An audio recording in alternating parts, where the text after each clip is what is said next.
শুভ দুপুর বন্ধুরা। আজকে রবিবার, আমার দিদির জন্মদিন। ওর জন্য আজকে রান্নার ছুটি, তো ওর জন্য একটা সারপ্রাইজ আছে। ও জানে না কী কী রান্না হয়েছে, কী কী রান্না করেছি আমি আর মা মিলে। দেখো তোমরা,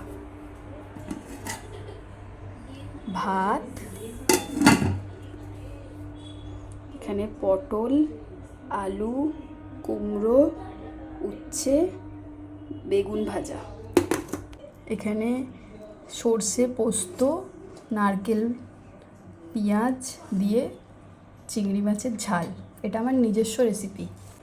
এখানে ইলিশ মাছের মাথা দিয়ে কুমড়ো শাকের চচ্চড়ি, বেগুন, আলু, কুমড়ো, সর্ষে বাটা দিয়ে ইলিশ মাছ দিয়ে ঝাল।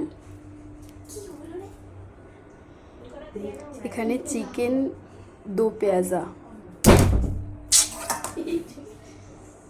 এটা আমড়ার চাটনি, আর এখানে স্যালাড।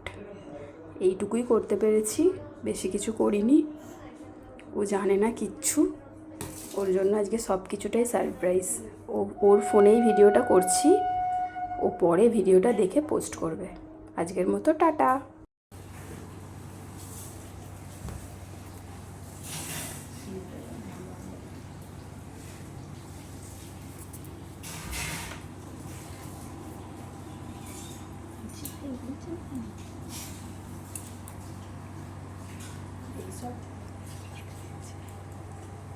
এইগুলো সাজিয়ে খেতে দিয়েছি দিদিকে।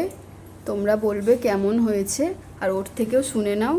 বল, তোর কেমন লাগছে? সারপ্রাইজ কেমন লাগছে বল? আমার খুব খুব খুব ভালো লাগছে। আজকে আমি কোনো রান্না করিনি, আজকে মা আর বোন এরা মিলে করেছে। সবাই এই আয়োজনটা করেছে, মানে ওরা দুজন এই আয়োজনটা করেছে। খুব ভালো লাগছে। ওকে সবাই উইশ করে দেবে ওর আজকে হ্যাপি বার্থডে। আজকে আমি রান্না থেকে ছুটি। Thank you.